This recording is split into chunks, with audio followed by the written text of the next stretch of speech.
I think some kind of fire is inevitable. I did probably call it a bomb waiting to happen.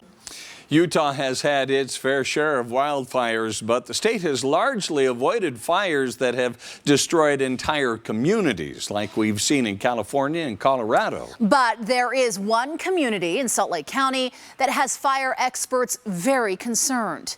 Here's Fox 13 News investigative reporter Nate Carlisle.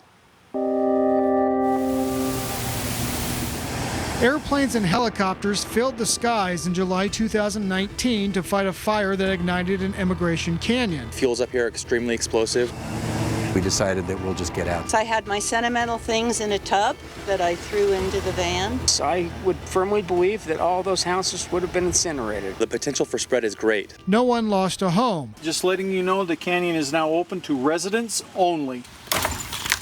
And Brian Crofts doesn't want to lose his home in the next Emigration Canyon fire.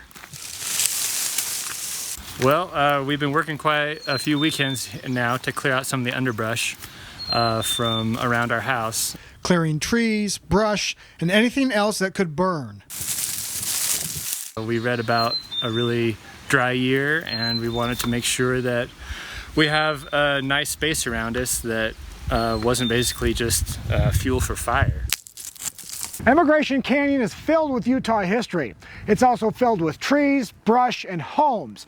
Firefighters say this is one of the most likely spots in the state to suffer a devastating wildfire. Unified Fire Authority Chief Dan Peterson explained the risks to the Salt Lake County Council in March. But Emigration Canyon, from my conversations here, is probably the one that scares all of us the most, is because of the density of homes, the way the canyon is defined, and the fact that it has a history, that it has burned. Much of Utah has a stake in Emigration Canyon. It takes its name from the route Latter-day Saints and other pioneers took to enter the Salt Lake Valley. There are historical sites. It's also part of the Salt Lake City watershed, meaning people who never step foot here rely on it for drinking water. What we've got here is kind of a typical stand of Gamble oak and sharp-toothed maple, primarily. Bill Toby represents the 1,600 Emigration Canyon residents as chair of its community council. I did probably call it a bomb waiting to happen. This is a risk that has been accumulating in the 100+ years that we've been suppressing fire. Topography factors are absolutely at play.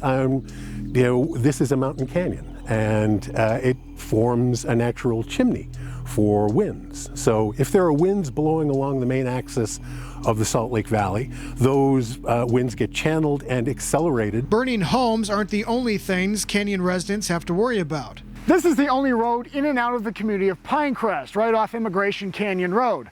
Firefighters worry that a blaze here will trap homeowners in the path of a fire.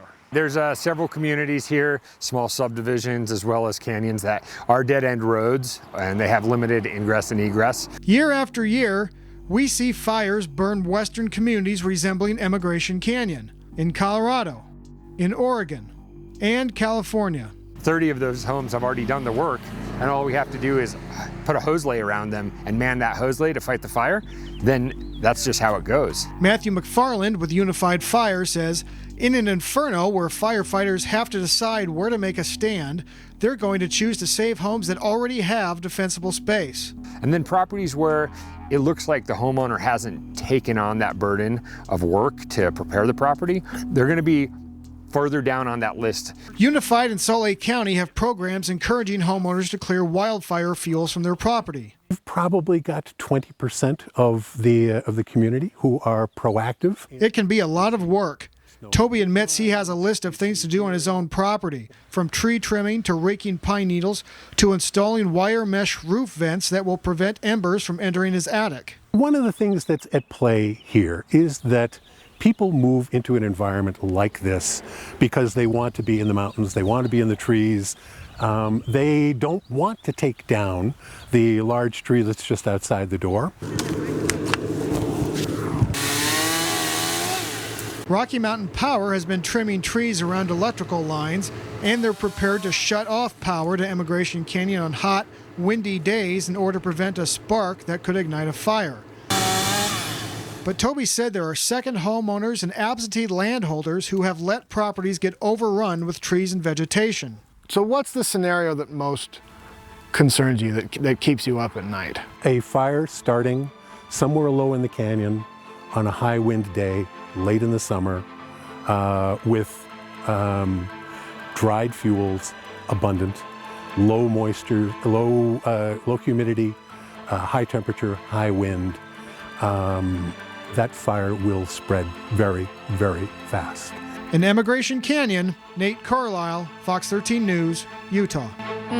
As you heard Nate say, experts do recommend people with homes that interface with wildlands create a 30-foot defensible space around their home that has no vegetation, just in the event a fire does come close to the house. To learn more about defensible spaces, go to fox13now.com.